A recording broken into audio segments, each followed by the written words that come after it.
Right, but you know that when women have sex that they are emotionally bonding on a level differently than when men do it. Yes. So if they Correct. already have a ton of baggage, and then they're kind of flinging it all over the place, then they're really going to be destroyed after a while. I mean, And they this don't is why always women come here like shouldn't and Up this to is why them. women shouldn't be sharing their body with a whole bunch of guys. They well, should I be know. preserving their value. I mean, because I there was this one, I think she was in her 40s and she was looking for help. She had one of those little tiny dogs, she had her own house, one of those. And I was trying I to think we had help her on her show her. last month, Muff. Well, the archetype exists. Okay, we know Oh this. yeah. Um, but I did try to tell her because she seemed to think that Prince Charming was gonna fall through her ceiling and Hmm. land in her lap, even if she didn't do anything. And I kept trying Hmm. to tell her, no, that's not how it works. And then there was this guy who was obviously someone she aspired to be with, who she'd slept with, who would booty call her once in a while, and she Hmm. seemed to think that there was some sort of a possibility of a relationship when there clearly wasn't because he wasn't in it, but she thought because they slept together that there was. So she always Hmm. had this like, well, I could do this well because this How guy old was wanted she? to be with me. Early 40s at the time. I mean, she's already been with a bunch of guys at that point. So what's the difference? I don't know. I feel like she could just get more damaged. Past a certain point, it doesn't matter. Past a certain point, like women are fucked up if they've had enough Like, guys be with them. Y- I mean, so what's like that one or two point? more really isn't gonna matter. I mean, it's You would different for actually be everybody. surprised. Where do you girls think that damage starts We to got happen? the numbers for sure. Yeah. I got it for you, but where do you girls think that damage happens? Q. When? Wait, can y'all hear me? Q. Number Q. Number two, Cindy? Well, I'm sorry. What the damage of what happened at what number? Of being too promiscuous, where it ruins you, because we were talking about it ruining women. Like the body count? Is that what Yeah. you're Yeah. talking? Hmm. Um, I would say like 10, to be honest. What Is about you, that too Cindy? much? I don't know. Anything over 6? Anything over 6? So check it out. So here's the data. So they've studied this. I'm so Um, good. data from GSS, NORC, Social Survey. The TLDR. So it's a long study, but I mean, it's summarized down over here. Basically, if get lost, compared to married women with only one partner baseline, the odds of a woman cheating on her husband is 6 times higher with 2 to 4 partners, and almost 10 times higher, 9.47 times higher with 5 partners or more. So the chances of guys getting cheated on by a wife is almost 10 times higher if she's been with 5 dudes. So if she's in her 40s and she's already been around, it's not like it's going to make much of a difference.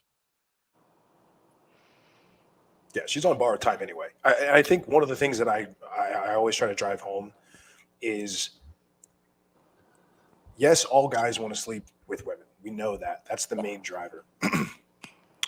Where women often mess up is there's a really easy way to keep a guy around, and if that's just be pleasant to be around, it's don't be a nag, it's add value to the guy's life. But you've got to go into, if you want a guy to stick around, you've got to do that from the get-go. You've got to do that from the jump, because a guy really only will sort of sleep with a girl and leave if she doesn't have any other redeeming qualities, or if if when people get left, it's because it's on them. I'm a firm believer of that. There's too many people out there that are saying he just didn't see your value, he just didn't see your worth, he's a piece of shit or whatever. He just wanted to pump and dump because he's an asshole. It's no, like if you're not getting the results out of dating relationships that you want, then you're the problem.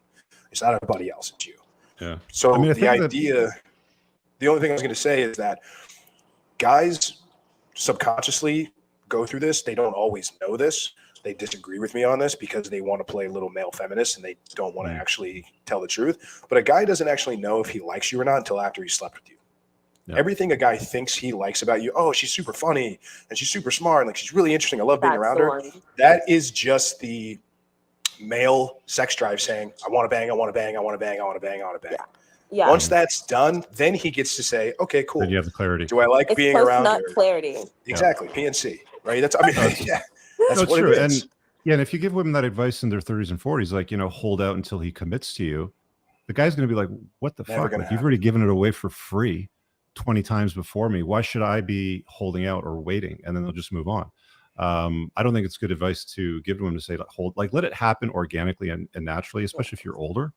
and you're looking for a guy, suitable for a committed long-term type of relationship, which is what, women at that age range seem to look for. You're starting off on the wrong foot by saying, I'm not going to give you the cookie until you give me the commitment. Well, the thing is, wait, I have something to say. I feel like a lot of women love, like how you said, like how the woman told you at the 8-date rule. Yeah. If you have that rule or anything, a lot of women talk so much that they say all their secrets when they should literally just play dumb like a fox and just be like blink their eyes and be like a deer. Like they shouldn't say out all what they want to do, like the 8-date rule and stuff. Like never say that. Just keep it moving. Yeah. I really hope you guys enjoyed that clip. If you want to watch the full-length podcast, you can find that over here, that clip's from. If you're newer to the channel, make sure you hit subscribe over here and pin down below in the top comment. You'll find a bunch of useful links to my website, my supplement line, books, and a bunch of other stuff. Have an amazing day. Peace out.